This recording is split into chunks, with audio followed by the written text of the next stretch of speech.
Bienvenidos a todos, ¿cómo están? Bienvenidos a la Comisión Interiorismo y Arquitectura, Nuevos Espacios para Experiencias Distintas del 17º Encuentro Latinoamericano de Diseño.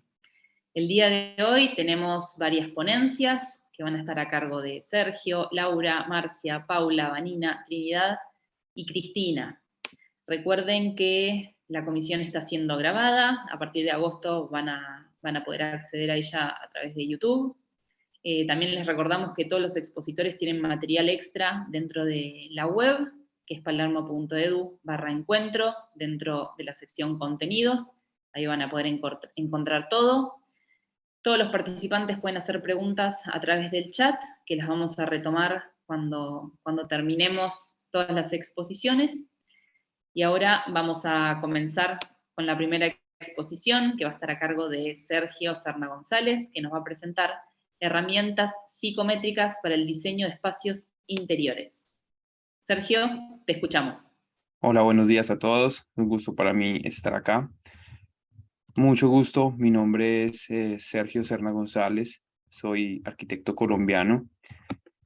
Soy el creador de Psicotectura. Es un estudio donde nos ocupamos del diseño y la investigación. Y bueno, cómo podemos ayudar a cuidar la salud mental de los usuarios a través de nuestro trabajo. ¿Todos ven mi pantalla? ¿Bien? Ok. Vamos a comenzar con herramientas psicométricas para el diseño de espacios interiores. En este caso, les traemos una muestra de cómo hacemos nuestro trabajo y de cómo del trabajo interdisciplinario entre profesionales en psicología y profesionales en el diseño para la elaboración del diseño arquitectónico y de espacios. Nuestra metodología tiene 4 pasos. La primera, la aplicación del test EPQR. La segunda, una entrevista. La tercera, una encuesta de hábitos para llegar así a un resultado en indicadores que nos da las ideas gobernadoras de diseño y las premisas que debemos seguir. Los pasos 1, 2 y 3 son llevados a cabo por profesionales en psicología, con los cuales hemos desarrollado muy meticulosamente el proceso de estudio, entendiendo el test EPQR como la herramienta psicométrica básica, la que nos da, digamos, la información de base con la que podemos seguir adelante. El test EPQR fue creado por el psicólogo estadounidense Hans Eysenck, en donde a través de un análisis factorial de miles de personas con la que él investigó en muchos años, encontró unas categorías en las que podía encontrar repetidamente una tendencia en todas las personas investigadas. eh, las nombró neuroticismo, extraversión y psicoticismo. Tres, dimensiones que denotan unos rasgos muy importantes de la personalidad. El neuroticismo básicamente es el encargado o sobre el cual podemos medir la capacidad de adaptación emocional del individuo a un entorno psicosocial. O sea, alta capacidad de adaptación sería un bajo neuroticismo, baja capacidad de adaptación sería un alto neuroticismo.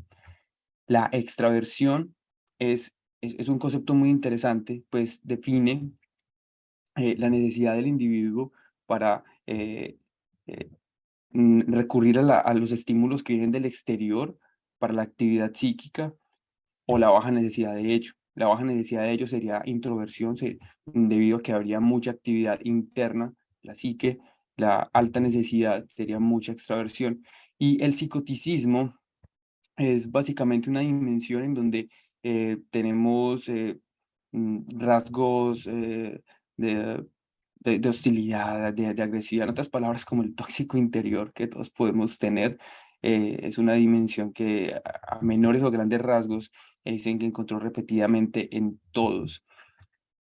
Algo muy interesante de esta, de, de esta propuesta es que desde un ámbito investigativo nos permite recuperar toda la propuesta de lo que eran los 4 temperamentos que se venía trabajando desde la antigua Grecia, cómo entender la personalidad humana, y Eysenck comprende que los resultados de este test nos pueden facilitar entender esa disposición de base temperamental de las personas, entendiendo que la personalidad es una construcción entre temperamento y carácter. El carácter ya es todo lo que nos va moldeando en la vida, es todo lo que va sucediendo, cómo asumimos las experiencias que nos pasan día a día, y que más adelante por eso nosotros necesitamos de, de un proceso un poco más riguroso, para poder construir ese perfil de usuario, no solo quedándonos con el test.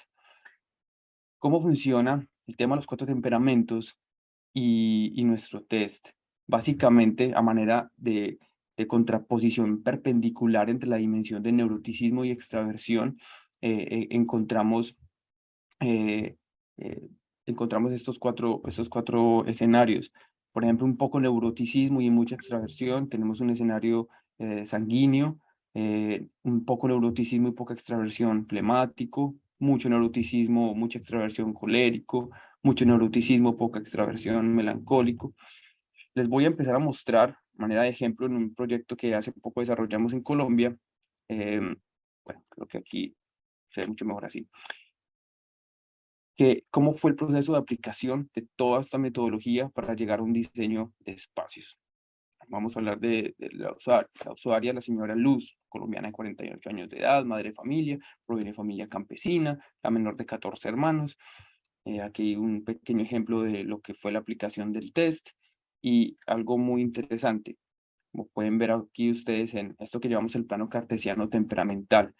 Ella, ella sale con una extraversión mínima, muy baja, que nos genera ya una alerta, un neuroticismo también muy alto, lo que ya nos configura una posibilidad compleja de su estado. Más adelante en la entrevista, lo que hace el psicólogo es ser un veedor de la información recogida, es poder confirmar que todo lo que el test ya viene arrojando, sí sea cierto, poder entender un poco qué es lo que esos resultados que nos arroja el test, es decir, en el caso de la señora Luz, una extraversión y un neuroticismo de esta categoría, cómo pudo haberse llevado a cabo, qué es lo que hay de fondo. Luego, para terminar este proceso, entonces hacemos una encuesta de hábitos que es bastante extensa, en donde vamos a preguntar a través del ojo clínico del psicólogo, de disposiciones, de sensaciones, de preferencias, de hábitos, de percepciones, de satisfacciones de necesidad, de perspectiva, imaginarios. Entonces, ¿te gusta la casa en la que vives, la habitación en la que duermes? ¿Le interesa a usted mantener el orden de su casa? ¿Cómo pasa usted el tiempo en su casa? ¿Cuántas horas pasa en su casa en la semana? Cuando quiere descansar, ¿en qué lugar lo hace? Si realmente lo logra hacer. ¿Cómo es la casa de tus sueños? ¿Dónde sería la casa de tus sueños? ¿Cuál sería el lugar más importante en toda esa construcción de imaginarios? Hablemos de cómo te gusta vestirte, cuáles son tus ritos sociales, cuáles son tus hobbies, todo lo que nos pueda dar información y enriquecer este panorama, para luego entonces poder configurar ese perfil de la manera más completa. Al final, todo este estudio nos arroja un resultado en indicadores que puede ser bastante extenso a veces. En este caso, aquí en la diapositiva solo tenemos unos pocos ejemplos de cómo la expresamos, y digamos que dimensión tras dimensión de todas las que analizamos, empezamos a emitir conclusiones para poder entender cuáles son esas ideas gobernadoras de diseño y cómo podemos adaptar el futuro hábitat de este usuario para que proteja su salud mental, fortalezca su salud mental. En este caso, con la señora Luz, encontramos su presente psicológico complejo, como ya lo habíamos mencionado, en donde hay unos rasgos de personalidad ciclotímica, es decir, es muy posible que el temperamento que nos muestra el test sea solo resultado de las circunstancias actuales. Es posible que sus estados naturales de las dimensiones que presentamos anteriormente eh, no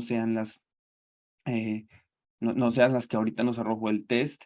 En ese sentido, también hallamos que hubo una pérdida. Su madre falleció un poco más de un año atrás. También había una elaboración del duelo que hacer, que era algo importante. Entendimos que el neuroticismo la hacía a ella muy vulnerable a cualquier, digamos, a cualquier estímulo muy fuerte que venga del exterior.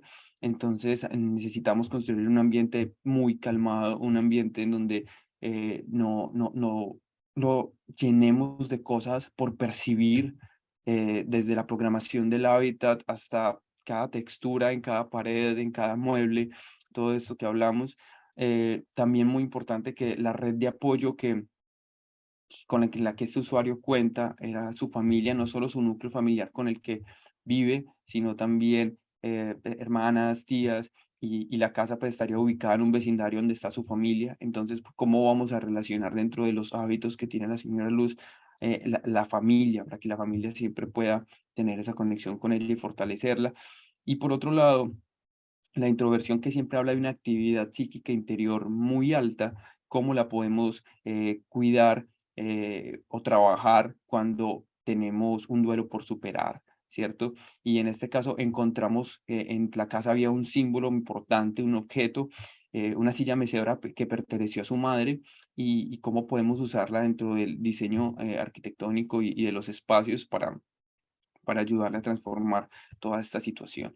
Entonces aquí resumimos 3 ideas gobernadoras básicas: un hábitat para la conexión con su familia, prevalecer la comodidad, la estancia prolongada para ayudarle con toda esa actividad psíquica interior y esa, digamos, poca capacidad que ahorita tiene de, de esa adaptación emocional también, y garantizar espacios para o sea, su intimidad y su silencio.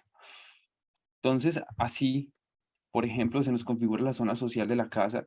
Si pueden observar la cocina que está a la esquina, tenemos 2 ventanas. Estas 2 ventanas nos ayudan a conectarnos con todo lo que son los vecinos, o todo lo que son la familia, con tal que ella pueda seguir teniendo contacto, los pueda invitar a su casa, o a pasar aquí más adelante. Lo que es la habitación, en la habitación tenemos espacios que tienen que estar un 60% libres para poder ahorrar ese procesamiento de energía.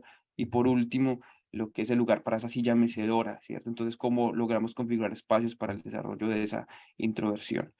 Eso es lo que les tenía para hoy. Espero que les haya gustado. Muchas gracias a todos por su atención. Si quieren, me pueden seguir en Instagram, @psicotectura, o en nuestra página web también, www.psicotectura.com. Muy bien, Sergio, muchas gracias por tu presentación. Vamos a pasar a la siguiente expositora, que es Laura Arroyo Rocha, y que nos va a presentar interiores habitacionales e iluminación centrada en el ser humano. Laura, te escuchamos. Gracias, Agustina. Muy bien, les voy a compartir pantalla. Bueno, a mí me gustaría empezar lanzándoles esta pregunta, ¿no? Si alguna vez han pensado en cómo les afecta la iluminación en su casa. Este trabajo lo hicimos el diseñador Fernando Massetti desde Buenos Aires, en Argentina, y yo, Laura Arroyo, desde Londres. Y bueno, este tema es acerca de los interiores habitacionales e iluminación centrada en el ser humano. Normalmente, ¿no? Cuando pensamos en la iluminación de nuestras casas, pues pensamos en tener visibilidad, funcionalidad, estética, ¿no? Que en la cocina pueda ver muy bien lo que estoy preparando, leer etiquetas, ¿no? Como toda esta parte. Y también, bueno, disfrutar de un espacio lindo, ¿no? Bonito. Entonces, la iluminación centrada en el ser humano va más allá de esto y se enfoca en el bienestar y la salud de las personas, especialmente pensando en cómo la luz afecta a nuestro organismo, ¿no? Y aquí, bueno, tenemos que hablar un poquito acerca de, pues, de la luz natural, ¿no? Básicamente, este ciclo del día y la noche afecta o influye muchísimo en una cosa que se llama ciclo circadiano, ¿no? O ritmo circadiano, que, bueno, este término un poco extraño básicamente se refiere, pues, a varios cambios mentales, físicos, psicológicos que atravesamos a lo largo del día, ¿no? Y mucho tiene que ver la luz, ¿no? Entonces, por ejemplo, en la noche necesitamos esta oscuridad para dormir, porque así empezamos a generar esta hormona, ¿no? Que nos da sueño, nos vamos a dormir, pero bueno, en la mañana, con la salida del sol, ¿no? Con la luz de la mañana nos despertamos y conforme avance el día, si se fijan, pues la luz va siendo más abundante y más fría, por así decirlo, y con ello nosotros también nos volvemos más activos, ¿no? Es cuando vamos a trabajar, ¿no? Hacemos nuestras actividades del día y pues, ¿no? Aprovechamos esas horas del día para pues nuestra vida activa y conforme se hace de tarde, bueno, pues otra vez, ¿no? Vamos bajando un poco la velocidad, nos empieza a dar sueño, ¿no? Cuando ya empieza a oscurecer y esto es porque una vez más, con la ausencia de luz, empezamos a secretar esta hormona, ¿no? Hasta que volvemos a dormir, ¿no? Y al siguiente día, el ciclo nuevamente, ¿no? Esto sería como, digamos, lo común, ¿no? Lo saludable. Entonces, para que se den una idea, ¿no? Si esto no lo deja muy claro, de qué tanto puede afectar la luz a nuestra, digamos, nuestro estado emocional, ¿no? Nuestra salud. Existe el trastorno afectivo estacional, que básicamente es un tipo de depresión que se da mucho por, o más bien que se da conforme a los ritmos, ¿no? de las estaciones. Y también se le llega a llamar como depresión de invierno, ¿no? Porque se da mucho, sobre todo en personas que por esa falta de luz durante el invierno, pues tienden a deprimirse más, ¿no? Existen casos que es al revés, ¿no? Personas que en el verano, ¿no? Con más luz, ¿no? Más exposición a la luz natural, caen en ese estado, pero bueno, es mayormente lo contrario. Entonces, bueno, para que tengan una idea. Y bueno, si esto lo agregamos a que pues en muchos países, ¿no? En general, estamos pasando mucho tiempo en espacios interiores, ¿no? Ya sea nuestra casa o la oficina, ¿no? Entre las dos, pues imagínense el impacto que realmente tiene la iluminación artificial en nosotros, ¿no? O sea, ya no solo es pues la iluminación natural, ¿no? Sino la iluminación artificial viene a jugar un papel muy importante y bueno, hay unas cosas que tenemos que tomar en cuenta, ¿no? Sobre todo para no afectar negativamente este ritmo circadiano, ¿no? O sea, que proteger esa oscuridad y también proteger esas horas donde necesitamos tener como bastante luz.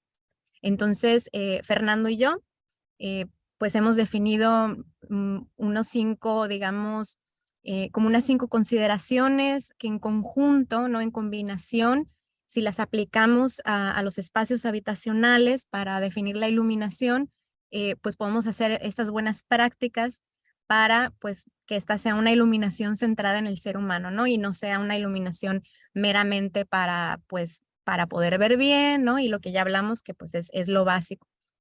Entonces, la primera sería, pues, evidentemente, aprovechar la luz natural, ¿no? Y obviamente, pues esto, yo diría que hasta en general, ¿no? En una buena práctica de diseño interior, aprovechar al máximo la luz natural.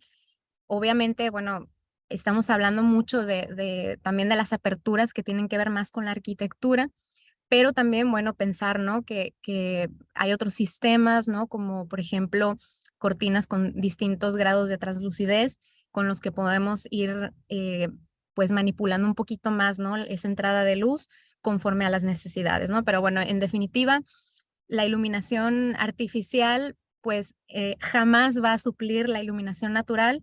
Entonces, ¿no? Sobre todo cuando hablamos de cuidar ese ritmo circadiano, entonces, bueno, hay que aprovechar esta herramienta al máximo posible. Ahora bien, ¿no? Especialmente en horas donde no disfrutamos de esa luz natural, ¿no? O espacios interiores donde pues simplemente no tenemos esa ventana, ¿no? Esa apertura que necesitaríamos.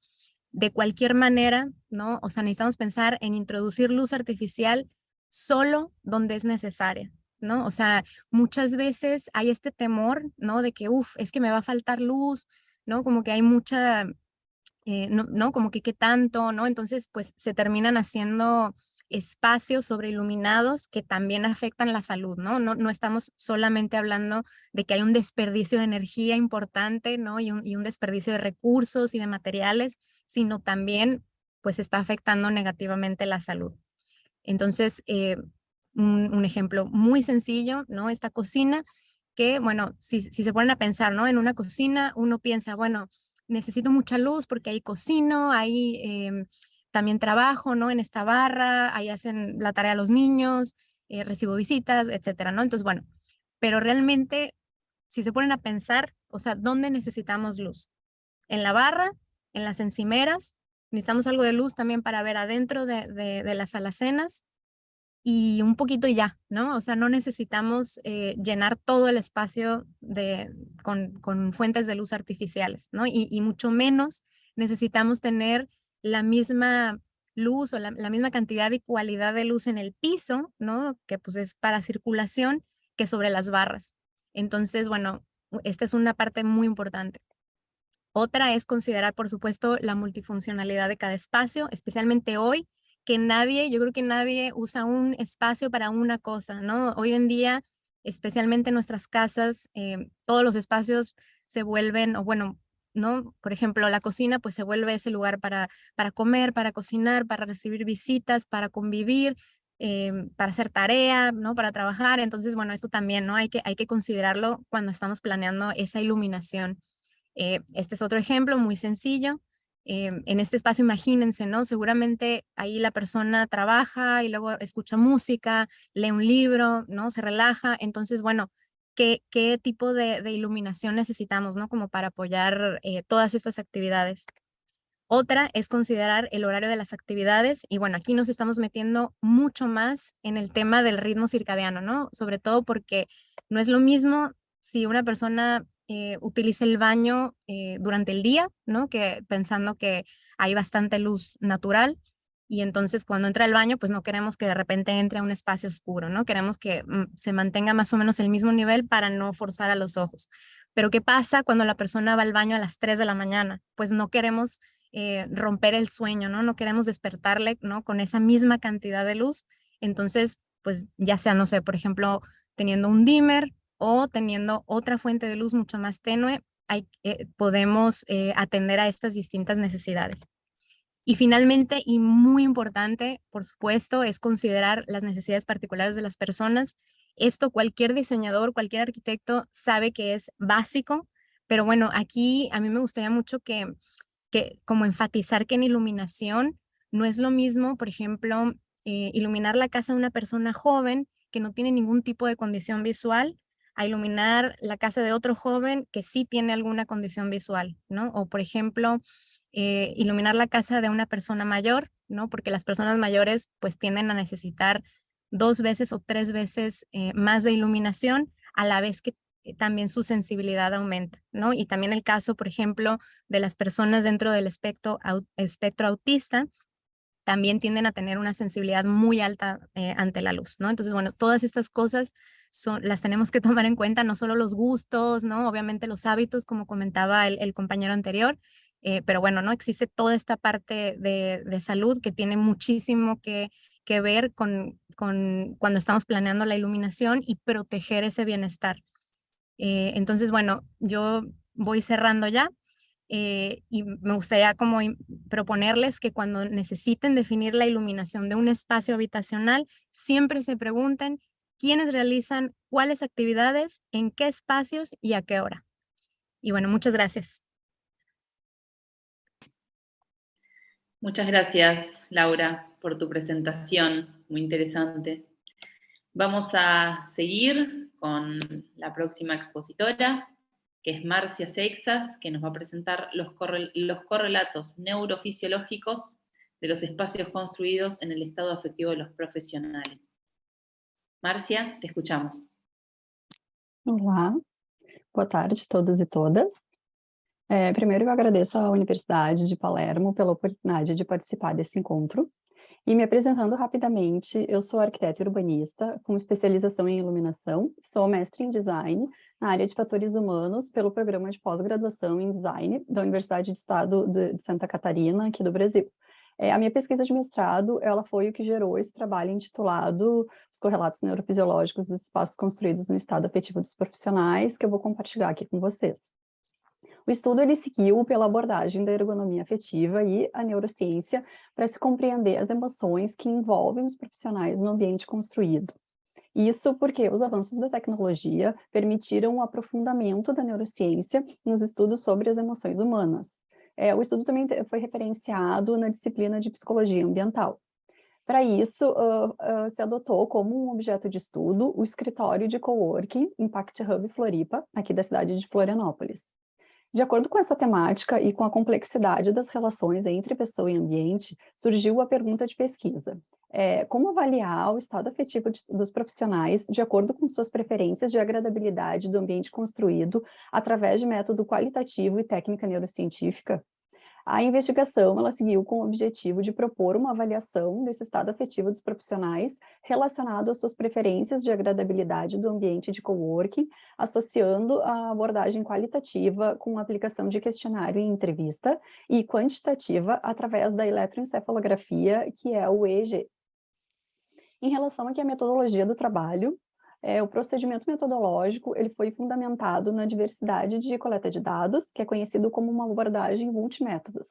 A amostra ela resultou em 8 participantes, porque os dados do EEG de outros participantes eles tiveram que ser descartados pela inconsistência junto ao software de análise. Características como escolaridade, etnia e a ausência de sintomas autorrelatados de depressão serviram como homogeneidade dessa amostra.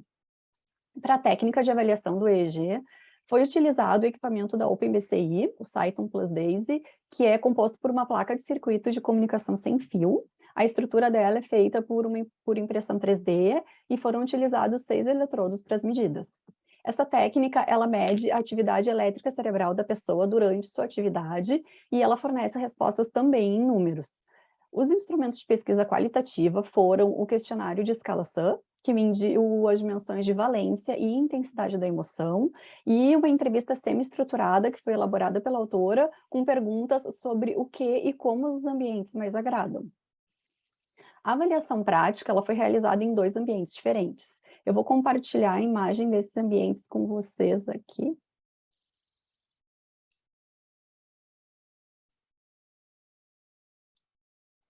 Eu creio que a gente já consiga estar vendo, né, essas imagens aqui.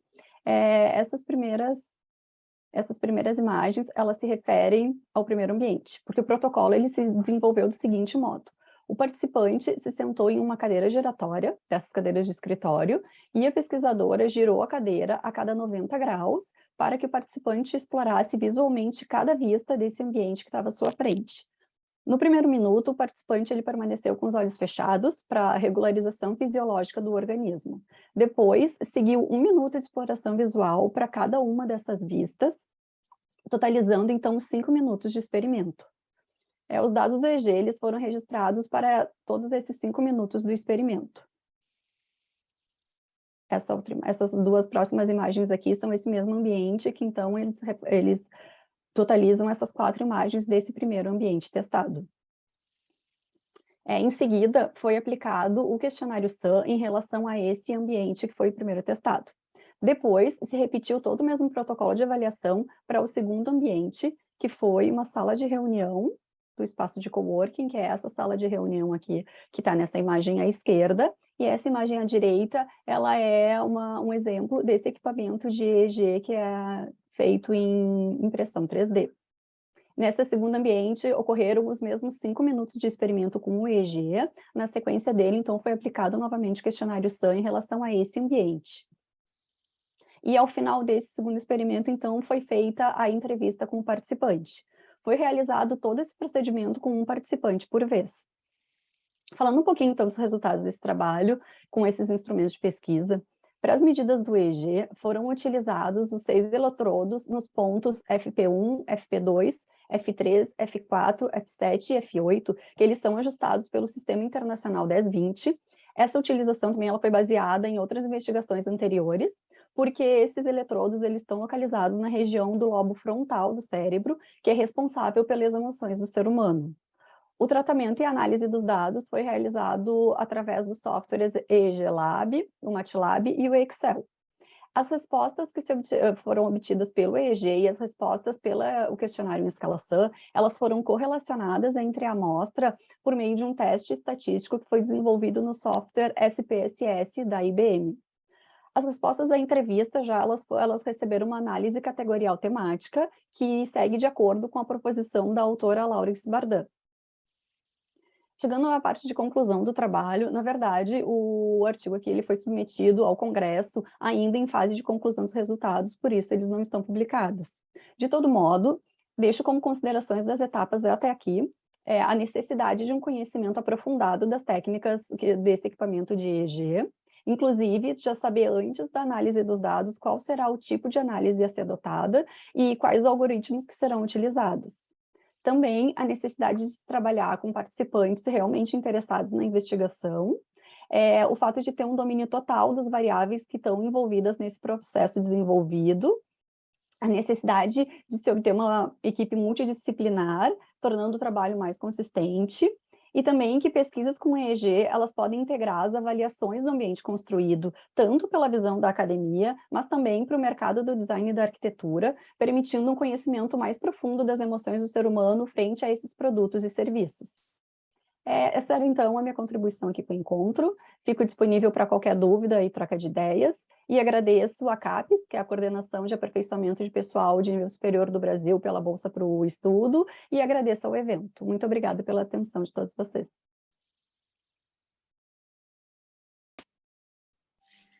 Muy bien, Marcia. Muchas gracias por tu presentación. Vamos a pasar ahora a Paula Cardona, que nos va a presentar metodologías UX aplicadas al diseño de interiores. Paula, te escuchamos. Un gusto, gracias a todos por acompañarnos el día de hoy. Mi nombre es Paula Cardona. Entiendo que ya se debería estar compartiendo la pantalla. Sí, perfecto. Como les comentaba, muchísimas gracias por estar acá el día de hoy con nosotros. Yo soy egresada de la carrera de Diseño de Interiores y actualmente soy trainer de medios para la compañía de creatividad y medios digitales MediaMonks. Mi proyecto Metodologías UX aplicadas al diseño de interiores lo que apunta es a plantear paralelismos entre el diseño UX UI y el interiorismo con la finalidad de poder establecer cómo las metodologías de una disciplina pueden llegar a beneficiar a la otra. Un poco de cómo llegué a las conclusiones de este proyecto. Hace aproximadamente 1 año y medio comencé mi interés por el diseño UX / UI y ahí encontré que había muchos puntos en común entre esta disciplina y el diseño de interiores que a mí personalmente me sirvieron para tener otra mirada o tener otra visión desde la cual reflexionar mis propios proyectos y que entiendo podrían ser de utilidad para quienes estén en carrera o ejerciendo. Para el marco teórico, el diseño UX es la disciplina que se encarga de todo lo que conlleva la experiencia de un usuario con una aplicación móvil o con un sitio web. Y el objetivo del diseñador UX es presentar un proyecto final que permita a los usuarios explorar un producto desde el principio hasta el fin y que además les permita cumplir con sus objetivos. Un objetivo puede ser, en el caso de un e-commerce, una tienda digital que se puede realizar la compra. El diseñador se va a encargar de todo este proceso de compra, de checkout y de cómo va a ser la experiencia de cara al usuario. Para poder entender mejor a sus usuarios y brindar productos finales que sean usables, los diseñadores se apoyan en metodologías user-centric, que ahora vamos a ver un poco más sobre eso, que básicamente consisten en tomar al usuario final, es decir, a quien va a usar el producto, como el centro de todas las decisiones de diseño que se toman. Después, por otro lado, tenemos el diseño UI, que ya consiste en el desarrollo visual de la experiencia que proponen los diseñadores UX en la etapa anterior. Es decir, ya es lo que va de cara al usuario, cómo lo va a ver, cómo va a ver esa experiencia que diseñaron los UXers. En el diseño de interiores, si bien ya varios acá puede que sepan o estamos, o tienen una idea para que estemos todos en la misma página, en el diseño de interiores nosotros aprendemos a proyectar espacios basándonos en cuál va a ser su función y quiénes lo van a habitar. Y planificar un espacio va desde sectorizarlo hasta organizar su recorrido, hasta determinar qué va a necesitar para poder realmente cumplir su función, hasta lo que conlleva ya la apuesta visual de ese proyecto. Personalmente, una de las devoluciones que más me quedó a mí de la facultad fue que el diseño debería responder a su función, y esto yo lo entendí como que los espacios de vivienda, los espacios comerciales deberían proporcionar los recursos mínimos para que sus usuarios puedan utilizarlos. Si alguna vez les pasó de estar en un espacio, por ejemplo una cocina, donde sintieron que no podían cocinar correctamente porque las dimensiones de las mesadas o la dimensión en sí del espacio no les permitía moverse correctamente o no había suficiente espacio de almacenamiento, esto se puede llegar a dar debido a que no se piensa en el usuario final al momento de proyectar el diseño, sino que se piensa más en cuestiones por ahí estéticas, en una noción más de cómo se va a acomodar todo y no en cómo va a interactuar con el usuario. Entonces, ya establecimos que ambas disciplinas se encargan o están vinculadas de proporcionar espacios virtuales o físicos, y en base a esto podemos determinar que el eje común entre ambas disciplinas es el fuerte foco que se hace sobre la capacidad de usabilidad que tiene el usuario. Y para esto es necesario que proveamos al usuario con las herramientas necesarias, y las herramientas necesarias determinar cuáles son. No es un proceso lineal, no existen reglas universales sobre las necesidades de un usuario o de un grupo, es más bien una cuestión de investigar, entender y empatizar. Mencioné anteriormente que tanto para los diseñadores UX como para los interioristas, las necesidades de sus usuarios finales no son siempre las mismas. Para poder determinar el perfil de sus potenciales usuarios, en el campo del diseño UX se crean personas y se utiliza la metodología user-centric. La metodología user-centric, como le indica el nombre, está centrada específicamente en el usuario, es decir, la persona que va a usar el producto. Y lo que se hace es moldear personas que son usuarios modelos, y los usuarios modelos, las características de estos usuarios se obtienen mediante datos obtenidos en entrevistas, encuestas, información que esté disponible en línea, y este usuario modelo va a servir como referente para entender a nuestros usuarios como un todo. Si bien no podemos representar a todos los usuarios en un solo modelo, sí podemos brindarle a ese modelo gustos, preferencias, limitaciones de un grupo al que queramos apuntar, y esto nos va a permitir a nosotros generar un diseño que realmente esté pensado en base a eso. ¿Qué le ha proporcionado esta metodología a los diseñadores UX? Mejores experiencias y un mayor compromiso por parte de los usuarios con el producto o la marca. Y esto se da porque se les está brindando un producto final que realmente está pensado en base a sus necesidades, a sus preferencias, a sus dificultades. Y este valor agregado, esta customatización es un valor agregado que no es menor.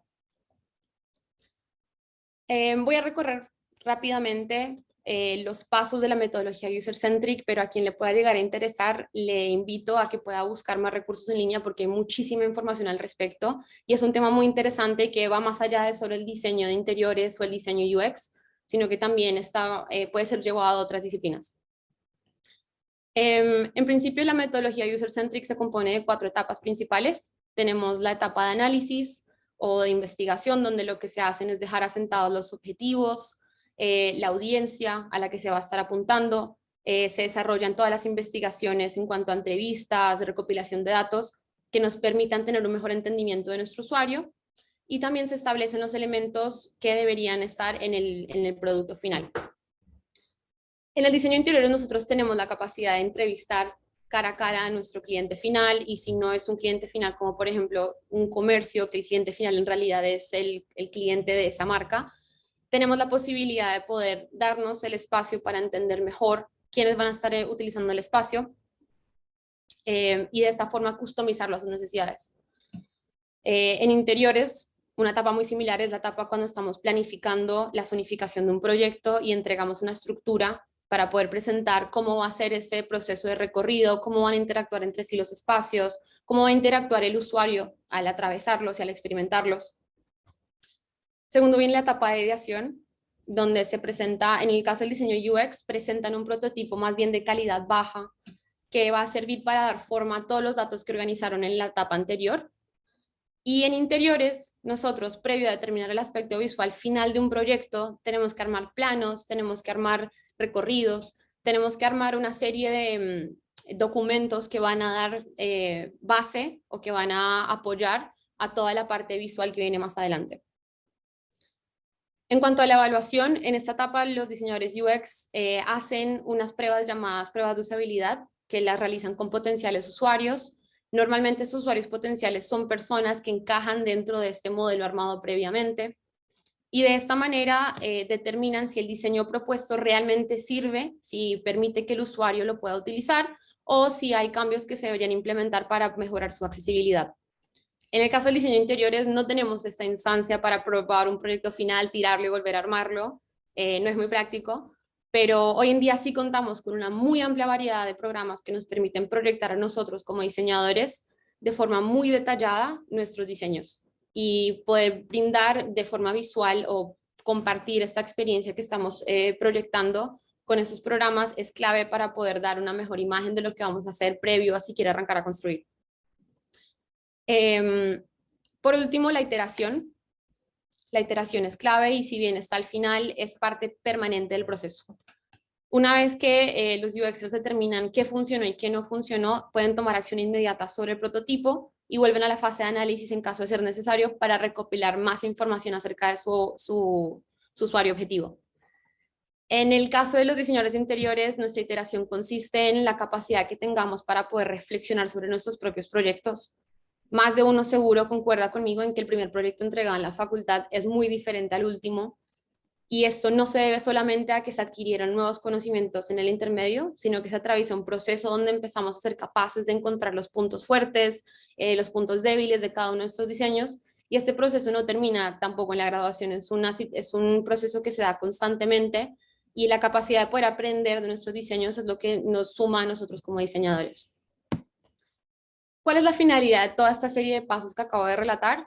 Brindar mayor usabilidad y accesibilidad a nuestros diseños. Es la finalidad que han obtenido los diseñadores UXers y es el beneficio agregado que considero que puede traer esta metodología al diseño de interiores. En mi perspectiva, un buen diseño es aquel que proporciona una experiencia. Esto se puede entender como un valor agregado, ya lo mencioné antes.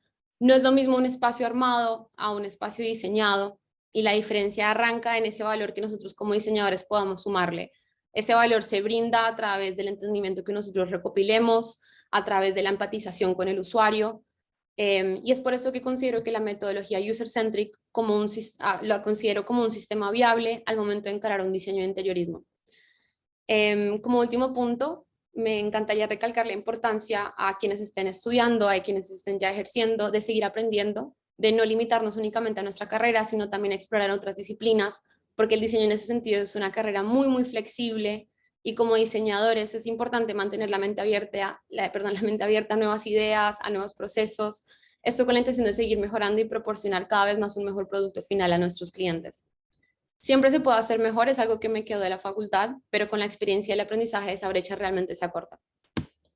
Muchísimas gracias a todos por su tiempo.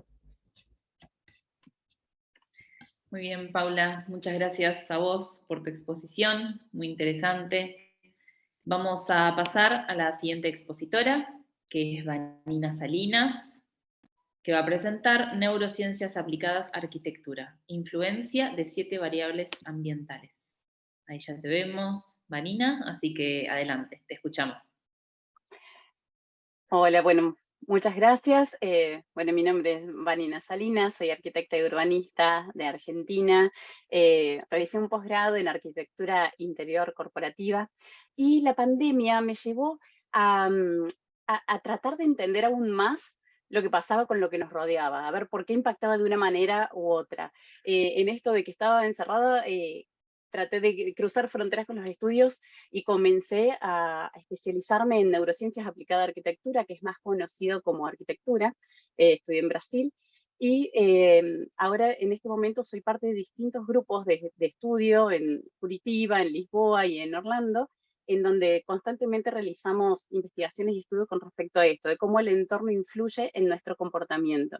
Soy miembro de ANFA, que es Academy of Neuroscience for Architectures, y ACE, que es ANFA for Education en Latinoamérica. Y mi presentación, ahora voy a compartir, se basa en un trabajo que realizamos con nuestro grupo de estudio de Curitiba. Permiso, voy a presentar. Que es aprendizaje, espacio y emoción, la relación entre las 7 variables ambientales y el aprendizaje de nuevos idiomas, y tomamos como caso de estudio una escuela de idiomas en Córdoba, Argentina. ¿Cómo surge esto? La relación entre neurociencias y arquitectura. Nosotros siempre, históricamente, con los diseñadores y arquitectos, como veníamos diciendo, tratamos de darle sentido al diseño para generar una experiencia. Pero siempre nos hemos basado en nuestra intuición, en la psicología o en observaciones individuales. El avance de la tecnología permite que los científicos puedan realizar mayores estudios en cómo el entorno y cómo cómo impacta en nuestro cerebro y en nuestro comportamiento. Y nos invita y nos propone a nosotros, los diseñadores, a poder utilizar estos estudios con evidencia científica para realizar nuestros proyectos y para que podamos tener proyectos más empáticos, proyectos más humanizados y más eficientes.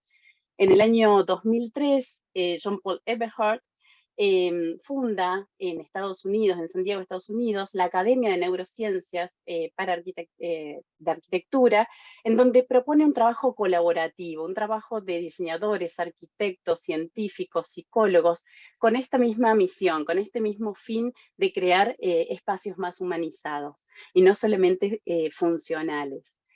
Bueno, la pandemia, como recién decía, obviamente todos vivimos que tuvo un fuerte impacto, pero nosotros lo llevamos también al impacto con nuestro grupo de estudio en esta temática, como el impacto dentro de la educación.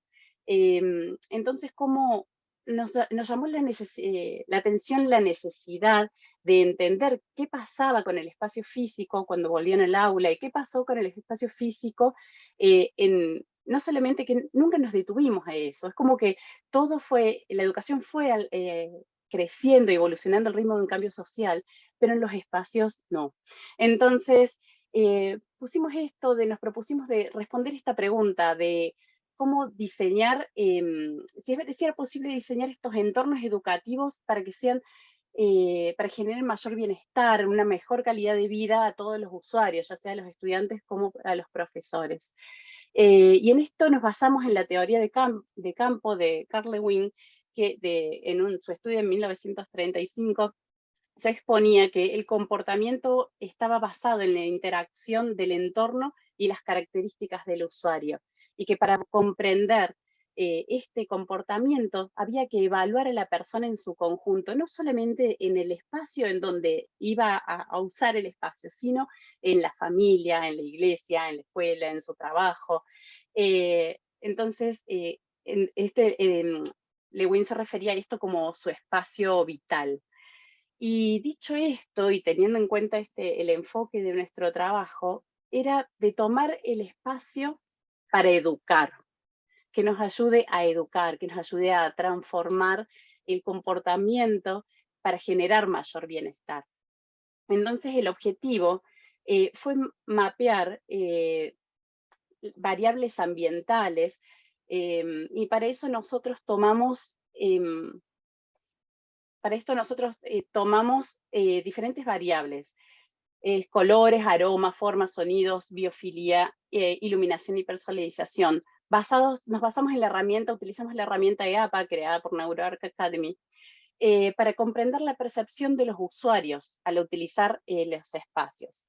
Y nuestro método fue dividirlo en dos. Por un lado hicimos una revisión bibliográfica en donde recopilamos material con evidencia científica basado en educación y en estas variables, y por otro lado, un caso de estudio para aplicar esto, que es una escuela de idiomas en Córdoba, Argentina, SIL, que tiene una metodología propia, que tiene una metodología que se basa en generar en un aprendizaje a través de la generación de emociones positivas, y a través del juego. Con esto genera anclajes emocionales que hacen anclajes al aprendizaje para que este sea de larga duración.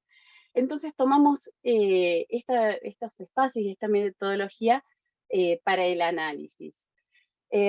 Por un lado tuvimos los resultados de los alumnos que lo realizamos en cursos de alumnos entre 10 y 15 años, adolescentes, que eran capaces, o en ese momento queríamos entender a ver qué es lo que pensaban desde su punto de vista, y mediante esta herramienta EAPA nos dio de que lo que más percibían ellos eran los colores, los sonidos y la iluminación. Y lo que menos percibían eran los aromas y biofilia, la incorporación de la naturaleza. Pero también nos llevamos una grata experiencia cuando sentimos, o ellos mismos expresaban, que estaban convencidos de que el medio ambiente influía en su experiencia, en su comportamiento, y que la mayoría de estas validaciones que le habían dado a las variables que más habían percibido eran mayormente positivas.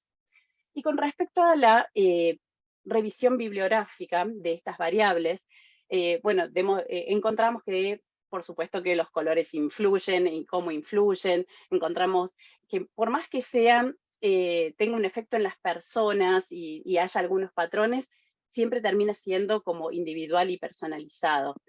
Si encontramos dentro de educación que a lo mejor el rosa calma los nervios y reduce la ira, o que a los más jóvenes necesitaban o preferían los colores más vibrantes y los adultos los colores más neutros. Dentro de aromas, bueno, voy a ir pasando. Aromas es el tercero de los sentidos que nos ayuda a describir, a la recordación, nos genera memorias afectivas, que esto ayuda a los ambientes y ayuda al aprendizaje.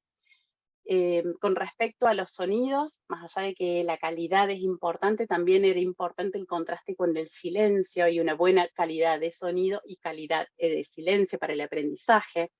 La biofilia que podía mejorar, que es la incorporación de la naturaleza, no solamente con plantas, sino con distintos, puede ser con colores, puede ser materiales y demás, pero esta relación con la naturaleza y con lo vivo puede mejorar la atención y la concentración de los estudiantes en la clase, reduce el estrés, reduce los efectos de fatiga cognitiva también.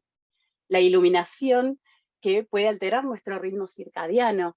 Dentro de esto, una falta de iluminación puede hacernos sentir como con poca atención. La luz blanca siempre nos despierta y la cálida nos relaja. Pero bueno, hay que hacer todo un estudio dentro de las aulas con esto y no siempre poner el mismo tipo de iluminación. La temperatura también, la sensibilidad, nuestro cerebro es súper sensible a los cambios de temperatura y esto también puede irritarnos o no nos pone en predisposición del aprendizaje. Entonces la temperatura ideal dentro de un aula sería entre los 22 y 25 grados. Y las formas, también el dinamismo, la ubicación de los bancos dentro del aula, tiene que ver también con el rol del docente, el rol del equipo, la función del aprendizaje. No es lo mismo tener todos los bancos en fila y alineados que predisponerlos en círculo, por ejemplo, o utilización de formas curvas y orgánicas que hacen que nuestro cerebro se relaje, a las formas rectas y puntiagudas, en donde nuestra amígdala cerebral se pone en tensión. Y también veíamos que la última de las variables que analizamos es la de flexibilización, la de funcionalidad del espacio, que la podíamos interpretar o mejorar a través de incorporar equipamiento móvil, porque esto nos permitía, el equipamiento móvil, distintas funciones del espacio, flexibilidad, y sobre todo también tener en cuenta la ergometría, porque la ergometría nos producía dentro del aprendizaje, según los estudios, un 35% mayor de productividad. Entonces, eran como conceptos dentro de la revisión bibliográfica para tener en cuenta. En esto, bueno, acá hablaba un poco de esto, de la temperatura, me colgué hablando y no pasé las diapositivas, la iluminación natural, la biofilia. Y en el caso de estudio, hicimos un análisis de las problemáticas, veíamos que no había ventilación natural, la disposición de los bancos, bueno, como un aula muy tradicional. Entonces, incorporando, hicimos una propuesta basada en evidencia científica, reorganizando las aulas, la visibilidad, hacia dónde mira el alumno, no es lo mismo mirar hacia el exterior. Cuando en un pasado se cerraban las ventanas o las ventanas estaban altas para que no se distrajeran con el exterior, bueno, ahora los estudios indican que tiene que ser todo lo contrario, el color utilizado en el aula. La utilización en distintos niveles, no solamente al nivel de silla, sino que uno puede aprender mientras está parado, mientras está sentado en el piso también. La utilización también, bueno, incorporar la ventilación cruzada, que si uno ve hacia una ventana no es lo mismo mirar hacia una pared que mirar hacia algo verde, la incorporación de biofilia. Y en esta, bueno, como conclusión, veíamos que lo importante era esta congruencia de que las 7 variables que analizamos tienen que tener congruencia entre ellas mismas, porque esto es como un Tetris, que si movemos una parte se modifica otra, que si movemos la forma puede tener se modifica el sonido. Si modificamos la iluminación, se modifican los colores y viceversa. Entonces creemos que teniendo en cuenta esto de la búsqueda del bienestar, la calidad de vida y la calidad de aprendizaje, este análisis de la congruencia entre las 7 variables nos va a dar una calidad de aprendizaje, mayor grado de concentración, memoria y comunicación. Entonces, como hablamos como resúmenes, los cambios en el entorno cambian el cerebro y por lo tanto modifican nuestro comportamiento. Muchas gracias. Muy bien, muchas gracias, Vanina, por tu presentación. Vamos a pasar ahora a Cristina Amalia López, que nos va a presentar diseño en la Antártida, arquitectura y habitares del continente blanco. Gracias, muy bien, Cristina. Agustina. Voy a compartir pantalla. Dale. Vamos a viajar al hielo un poquito. A ver, vamos a ver si se ve. Voy a hacer lo que me comentaron, a ver si puedo abrir un poquito más. No sé si ustedes lo ven bien así la presentación y no la toco más por la duda porque tengo intermitente el sistema. ¿Lo ven bien? Sí, estamos viendo bien. Sí, porque por ahí, digamos, no se ve del todo bien. Bueno, así que me alegro que lo puedan ver así. Y en realidad me presento, mi nombre es Cristina Amalia López, soy docente de la Universidad de Palermo y vengo a compartir con ustedes una de mis grandes pasiones, que es la Antártida. Me enamoré de la Antártida a partir de corta edad, gracias a una maestra de 4º grado que desplegó en el pizarrón el nombre Antártida con una hermosa lámina que había, digamos, colocado del continente, explicándonos lo que significaba en ese momento, en el año 1978, el conflicto del diferendo limítrofe de Argentina y Chile, y además, por otro lado, saber que existía el krill, las ballenas, y entonces eso me apasionó para siempre, y entonces comencé desde ese momento mi relación, mi romance, digo yo, con uno de los sitios más increíbles del mundo, donde tuve la oportunidad de viajar, así que, digamos, y de estar en el sitio y de tener la oportunidad de hacerlo a través de una vinculación con un barco de expedición alemán. Entonces, el intercambio con científicos me dio una visión totalmente diferente y a partir de ahí, dentro de las áreas de periodismo que realizo, el proyecto de investigación es convidarles un poco a tomar conciencia de las nuevas miradas que tiene el continente. Participo activamente del Festival Antártico que organiza el gobierno de Tierra del Fuego, Antártida, Isla del Atlántico Sur. Estamos en un momento histórico porque a nosotros nos demanda todo este cambio estratégico que está generando el mundo, con una mirada de sostenibilidad, a pensar de una manera diferente cómo vamos a cuidar nuestra casa, que es nuestro planeta. Y la Antártida, sin lugar a dudas, es el sitio más increíble del mundo, es un lugar de investigación nata, esto es importantísimo, entenderlo, que es un lugar de investigación por excelencia, y además que se está convirtiendo en lo que es las embajadas del hielo. Entonces, de alguna manera, este disparador parte a partir de generar esta vinculación con uno de los trabajos científicos del equipo interdisciplinario 6044, que refiere justamente al paralelo, y entonces acá se hizo un análisis de investigación documental sobre cómo es el diseño antártico en estos momentos, cómo hay esta relación que existe entre la vinculación de las embajadas del hielo, la ciencia, el diseño, y estos espacios científicos que empiezan a aparecer como parte del trabajo constante y la revisión que debemos hacer de todos estos espacios que permitían hacer las exploraciones en el continente. Pensemos que una de las cosas que quiero aportar justamente tiene que ver con este espacio distinto hacia los habitares, hacia ver cómo eran antiguamente estos espacios y cómo lo son ahora, ¿no? ¿Se me escucha bien? ¿Está ahí conectado bien correctamente? Confirmemos. Sí, perfecto, Cristina, te escuchamos. Perfecto, porque me aparecía un mensaje en el chat que digo, a ver si todavía se me desconectó el sistema. Bueno, muchas gracias, Agustina. Continúo entonces. El objetivo también de este trabajo es invitarlos a explorar esta nueva visión de lo que tiene que ver el diseño y la ciencia desde el lugar de la arquitectura, desde el espacio de lo que es el diseño de indumentaria necesario para vivir en estos lugares, y por otro lado también esta arquitectura de energía renovable que da paso a una nueva mirada desde la ingeniería, que fueron los primeros asentamientos que conocemos a partir de las políticas de Estado, de incorporación de bases científicas en el continente, poner en valor el tema de las relaciones internacionales en esta cuestión de mirar este universo estratégico a partir de la apertura de este tratado para analizar cuál va a ser la posición de los estados frente a la necesidad del agua, que está a la vuelta de la esquina, esto es algo de lo cual se habla bastante poco, y cómo, digamos, nosotros tenemos estas bases de asentamiento, que el objetivo también es ver cómo el turismo puede estar ayudando a este concepto de preservación y entender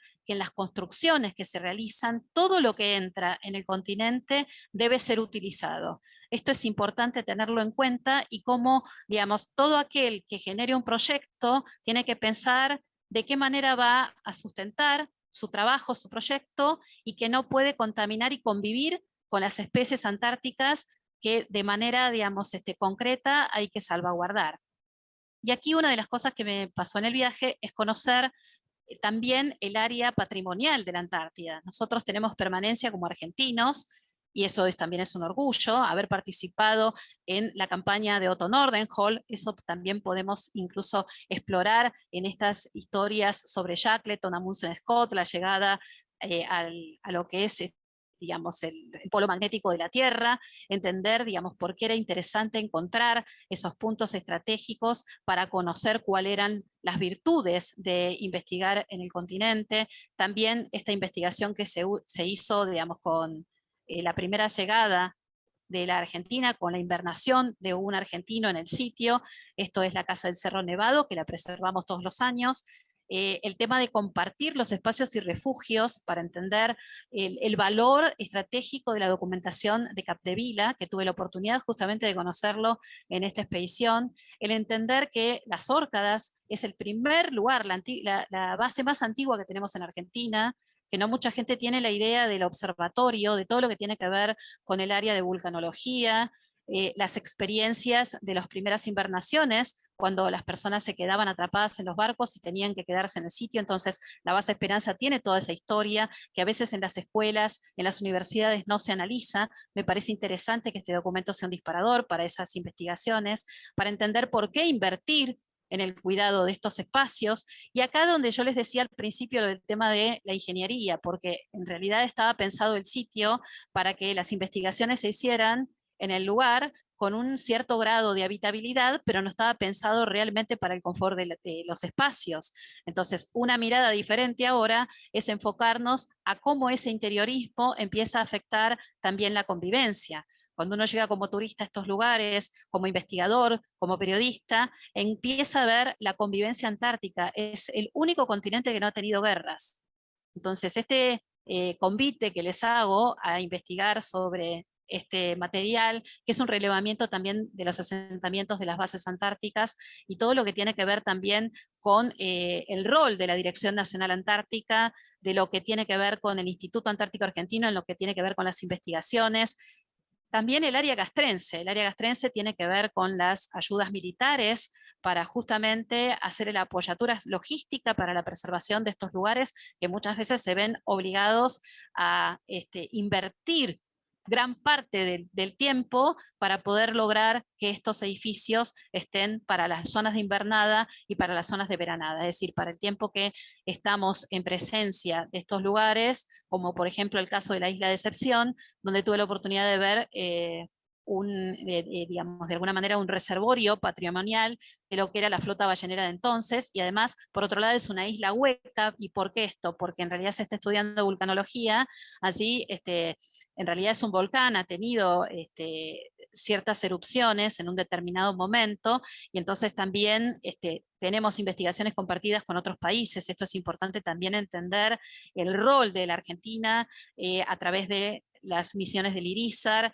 Estas investigaciones también están plasmadas en los libros de Carlos Bairo, que también lo presentó recientemente en la Feria del Libro. Entonces es interesante ver cómo estas primeras instalaciones que se hacen incluso en el Círculo Polar, a través de la base Belgrano, son realmente algo que la Argentina se tiene que sentir orgullosa, porque desde la época de Piedra Buena, alguien que no mucha gente conoce, tenemos la oportunidad de haber salvado a muchos barcos y a muchas personas que realmente al atravesar el estrecho digamos, que comunica la circunferencia antártica, el pasaje de Drake es uno de los lugares más peligrosos del mundo y nosotros hemos salvado la vida de muchas personas. Entonces, esta convivencia pacífica e interrelacionada con todo lo que tiene que ver con los intereses de preservación del continente a través de la arquitectura, me parece una mirada totalmente diferente que hasta el momento no se había, digamos, hablado sobre esto. Entonces, abordarlo y ponerlo como parte, digamos, de esas investigaciones, incluso por el hecho que la Universidad de Palermo también abrió la oportunidad de este trabajo de arquitectura y análisis la semana anterior. Entonces, me parece que analizar la arquitectura más atractiva del planeta, que es la Antártica, con estos aportes puede llegar a ser un disparador de investigación, un aporte importante para el área de arquitectura y sobre todo para el diseño en general. Estas nuevas miradas que se están pidiendo a través de los distintos países para que, digamos, se vea como la topografía, la vulcanología, la oceanografía sea parte de un proceso de investigación permanente, que se necesitan políticas de preservación, sin lugar a dudas. Acá yo lo que estoy de alguna manera invitando es a que vean este material, que tiene que ver con el relevamiento de las distintas bases, incluso bases británicas, bases europeas, asiáticas, y cómo, digamos, se está mirando de manera diferente esta arquitectura, considerando que se tiene que construir en un lugar donde evidentemente hemos sufrido el recalentamiento global y esta significante desaparición de lo que eran los primeros asentamientos, ¿no?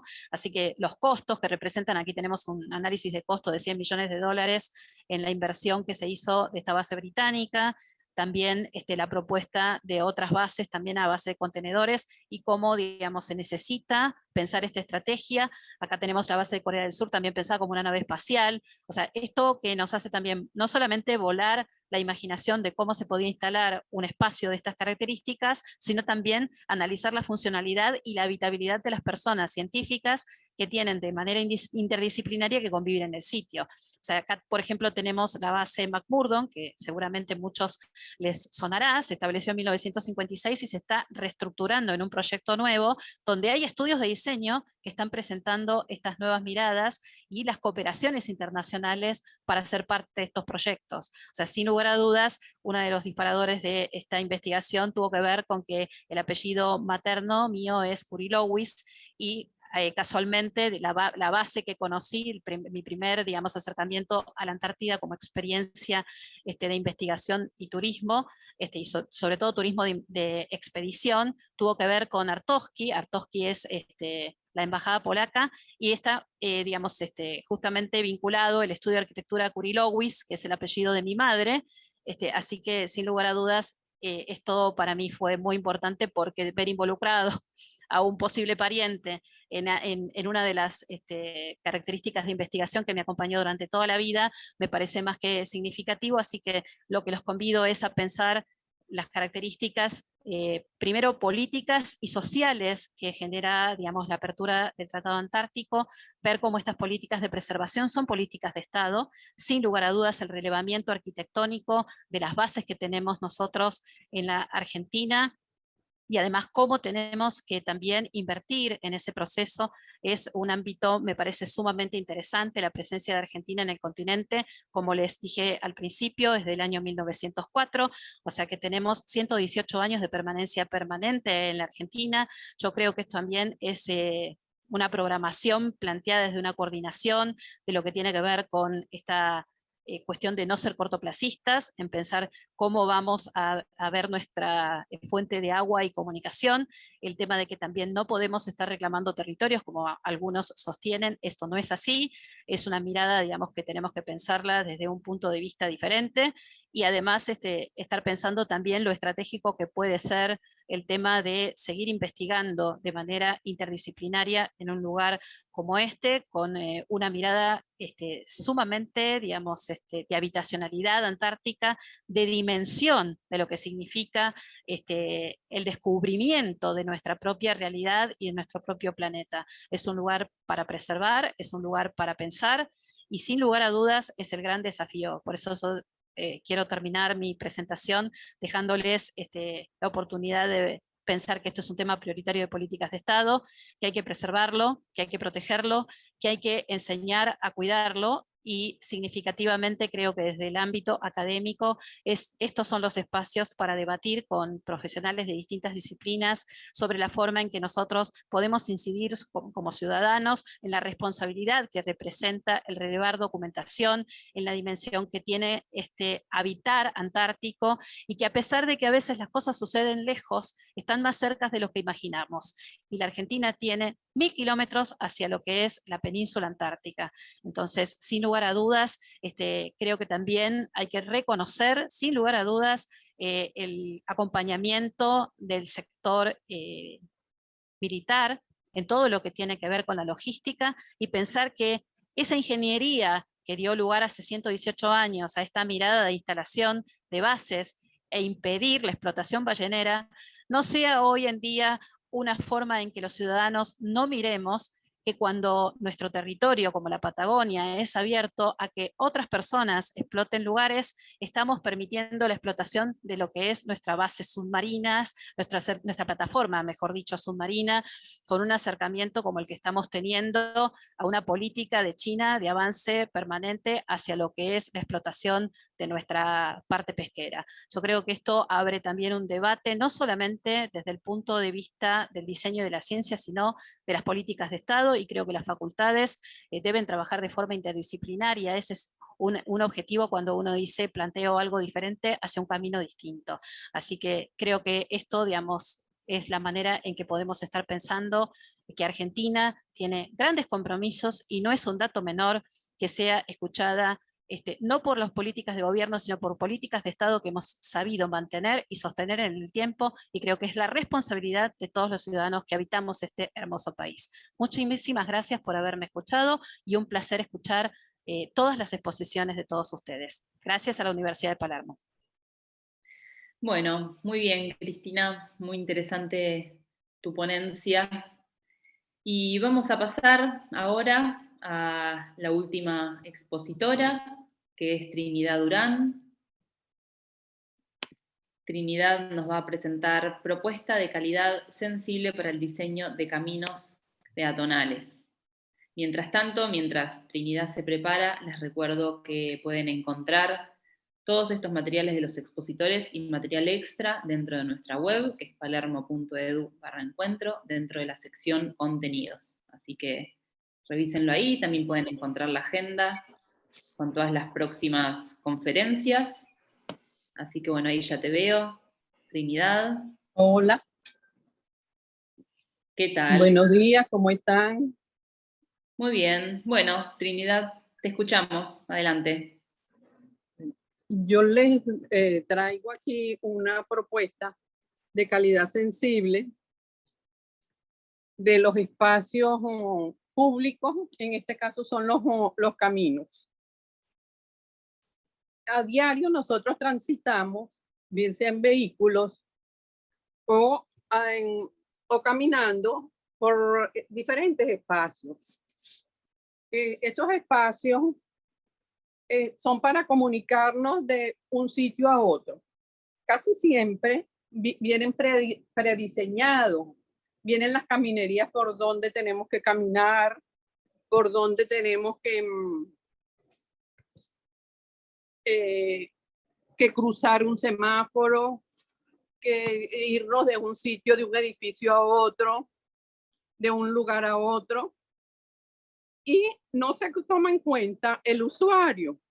Ese usuario, yo vengo desde esa posición del usuario, de la reflexión y de la experiencia como caminante, que voy diariamente de un sitio a otro, y sino que que camino para disfrutar el paisaje, o para hacer ejercicio, o para trasladarme de un lugar a otro. ¿Qué está pasando? Que el diseñador, bien sea el arquitecto, el constructor, el que diseña el espacio, casi nunca lo ha vivido, lo ha caminado, lo ha transitado. Entonces, mi propuesta va ¿hacia qué? Hacia ir. Ya, disculpen que me estoy buscando un mejor ángulo. Es que mi propuesta va hacia que el que vaya a construir, el que vaya a diseñar, tome en cuenta la calidad sensible. ¿Qué es la calidad sensible? Según los autores, sobre todo Kevin Lynch, él dice que la calidad sensible tiene que ver con eso que percibimos, con eso que sentimos. Por ejemplo, ustedes ahorita están en un sitio que lo miran, lo sienten, lo oyen los sonidos, tiene un olor peculiar, pero casi nunca la parte áctica ustedes la sienten, que esa parte áctica tiene que ver con el tacto, con el roce, con lo que nosotros sentimos. Pero nos colocamos un calzado, pero nunca solamente que nos moleste, lo sentimos. Y el camino es igual, nosotros transitamos ese camino, pero no lo percibimos en su totalidad. Puede ser que oigamos los ruidos, los sonidos, que nos llame la atención a algo que no vemos cotidianamente. Pero la parte de sentir el camino en sí, de percibirlo en esa áctica, eso tiene que ver con la calidad sensible. Y los diseñadores usan la parte cuantitativa. ¿Cuántos kilómetros van a construir? ¿Cómo lo van a construir? Casi siempre son cuadrículas. Esas cuadrículas, a veces nosotros las evadimos y creamos nuestro propio camino. Hacemos diagonales, buscamos el camino más corto. Entonces nosotros vemos que a veces donde está el jardín hay una marca que nosotros hemos hecho porque hemos creado nuestro propio camino, con la intuición, porque creemos que por ahí es más cerca, porque por ahí hay sombra de árboles, porque es más agradable. Entonces, ¿dónde viene mi propuesta? Que le agreguen calidad sensible y que no sea nada más la agrimensura, porque el que diseña, el arquitecto, es a través de la agrimensura, de la cantidad, es a través de esas cantidades que estamos acostumbrados a medir. Por ejemplo, yo como auditor y contador, yo siempre busco la utilidad de las cosas. Entonces, ¿qué pasa con esa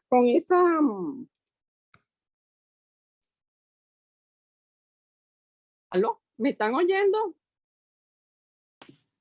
Sí, Trinidad, te escuchamos perfecto. Disculpen, que hubo aquí algo con el internet. Bueno, siempre usamos la agrimensura. En la agrimensura tiene que ver la tipografía, el tipo de terreno, toda la parte cuantitativa, pero la parte cualitativa la obviamos. ¿Qué pasa con esa parte cualitativa? Que es la más importante, porque yo como usuario, yo percibo que a veces construyen esa caminería, ese paso peatonal, donde no me agrada, donde no me es útil. Entonces no es usar algo, es que obtengas utilidad de lo que estás usando. Entonces esa utilidad tiene cualidades, tiene calidad sensible. Se involucraron con la metodología que usaron para construirlo. Entonces yo propongo una metodología que está muy específica, porque tiene las variables delimitantes, las variables observables, las variables analizables y las variables diseñadoras. Y va desde el usuario que percibe el diseñador. Entonces, con esa semiótica de calidad sensible, le voy a agregar la parte áctica a esa agrimensura. Y se va a convertir en una alianza entre diseñador y usuario. Entonces, vamos a cambiarle esa semiótica de la cantidad hacia la calidad. Entonces, ¿qué pasa con esto? La calidad sensible, ¿qué es? Es ese sense, cómo siento el espacio donde estoy. ¿Es agradable? Cuando uno va a un sitio y se quiere ir rápido, es porque la calidad sensible de ese espacio es muy poca. Quiero estar en ese sitio, quiero usar esos caminos y que me dé utilidad, sentirme con bienestar. Entonces, esa es la propuesta que yo tengo. Ustedes pueden verlo en el PDF, en el paper está especificada toda la metodología, paso a paso, para llegar de eso que están acostumbrados a hacer, los que diseñan, a comunicarse con nosotros, con los usuarios de ese espacio, de esos caminos. Entonces, si hay alguna pregunta.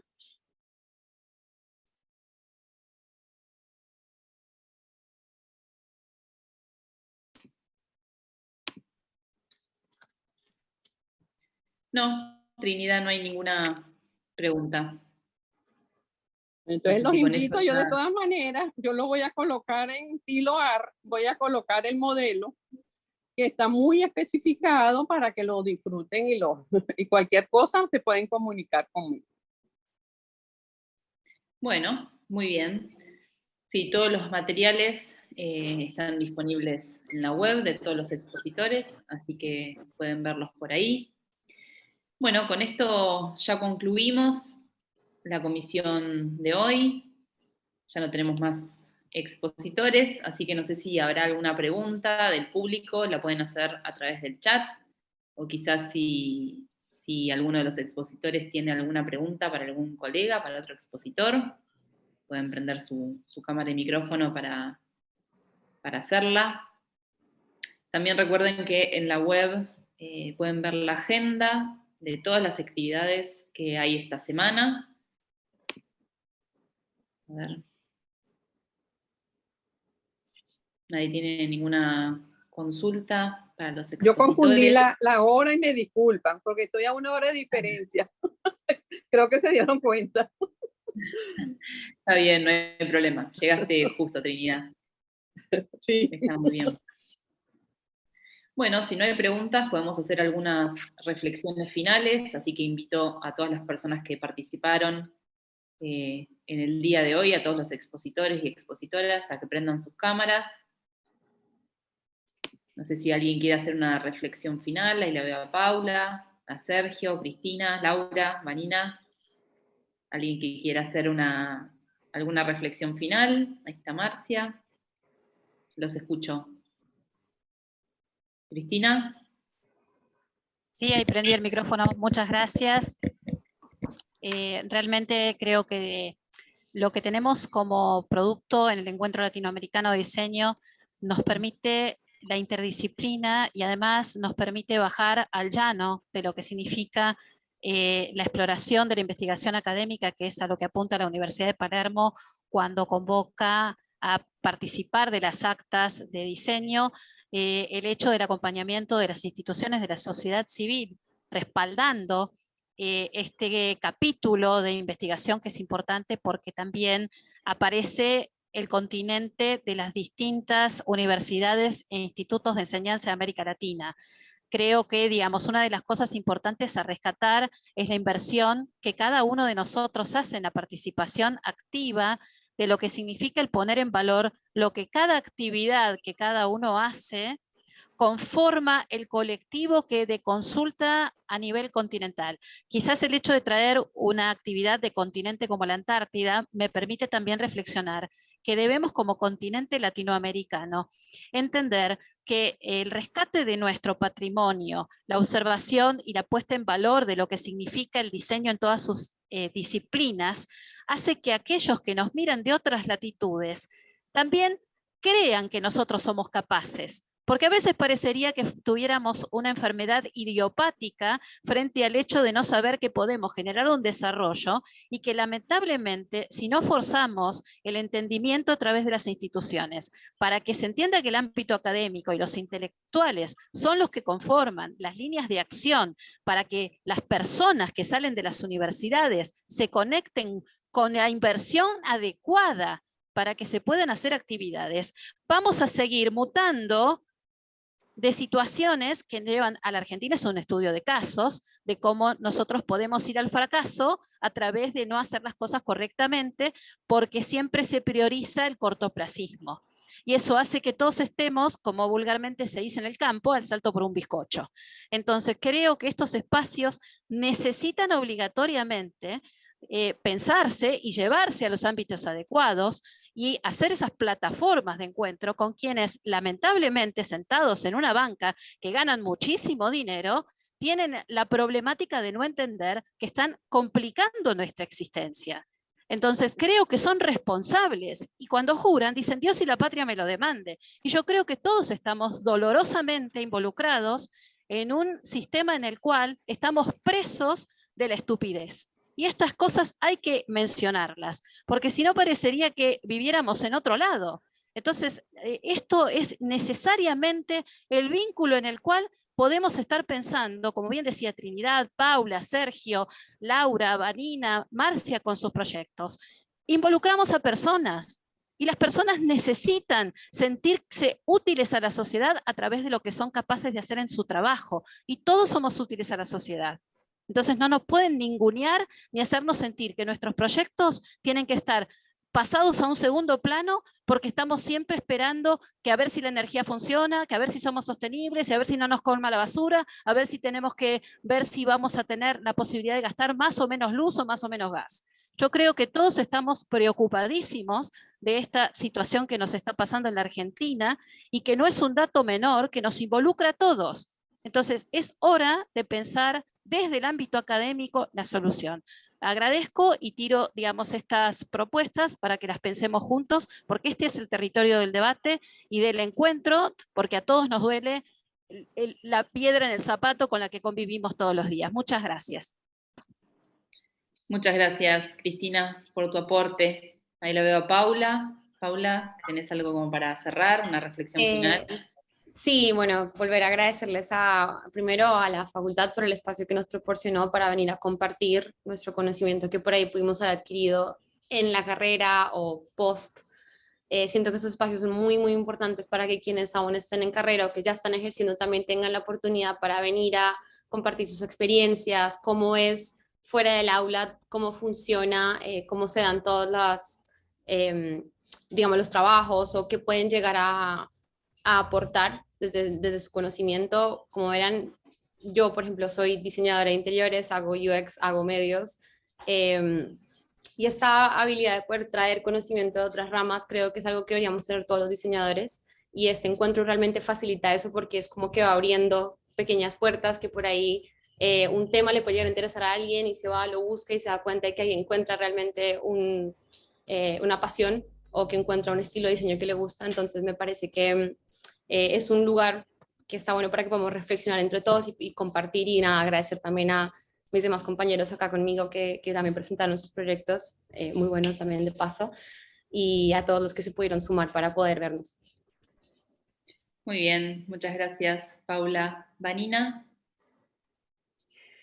Sí, por mi lado también agradecer el espacio para compartir, porque tal como había comentado anteriormente, le doy mucho valor al trabajo colaborativo. Creo que todos nos nutrimos del que tenemos al lado, de distintas profesiones. En este momento estamos todos involucrados al diseño, pero ya sea, como nombraba antes, el trabajo con psicólogos, con fotógrafos, con el que tenga otra mirada sobre lo mismo que hacemos, porque todos tenemos el mismo objetivo, todos trabajamos con personas, y el abrir la cabeza a que se pueden mirar las cosas de una manera diferente, creo que va a nutrir la sociedad, nuestra manera empática de comunicarnos, nuestra manera más humanizada de entendernos, que bastante aprendimos, vuelvo a recalcar antes de la pandemia, ¿no? Nos encontramos en un lugar en donde nos descolocamos, y bueno, que espero que sea un momento de aprendizaje, como son estos encuentros, como son estos espacios,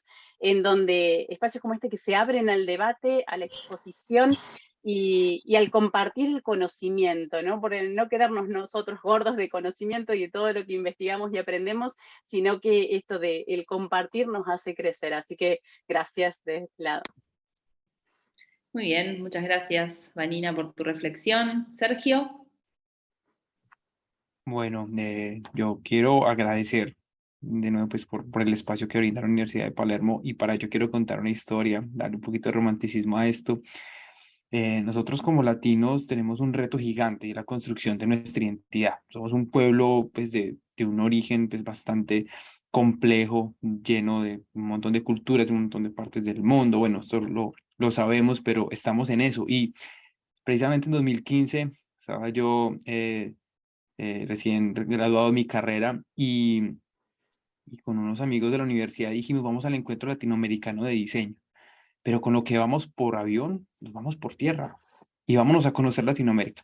Bueno, un parte de Sudamérica. Fue una experiencia muy bonita como ese encuentro hace unos años me llevó a mí como detrás de ese impulso, ¿no? De reconocer un poco de esa identidad latina y entender cómo realmente somos bien parecidos y cómo nos podemos reconocer y describir yo pensaría que en unas capacidades muy similares, y ahí también en unos retos sociopolíticos, económicos, desde muchas áreas. Ahorita pues cuando la compañera Cristina hablaba de lo que pasa, algo que pasa en Argentina, pues o sea, lo podemos poner cualquier nombre de otro país del nuestro y encontramos muchas similitudes. Entonces, de nuevo, agradezco que el espacio se haya prestado. Siempre para mí lo que es este encuentro simboliza eso, o sea, un espacio donde se puede construir un poquito de esa identidad, porque aquí pues igual nos reconocemos entre de varias partes de Latinoamérica. Entonces, de nuevo, gracias. Obviamente la retroalimentación siempre es grande y bueno, no, para eso estamos. Así que, no, gracias. Bueno, muchas gracias, Sergio, por tu aporte. Laura, ¿algo para cerrar? Pues simplemente agradecer a Agustina, igual me subo al agradecimiento que ha expresado Sergio y mis compañeras.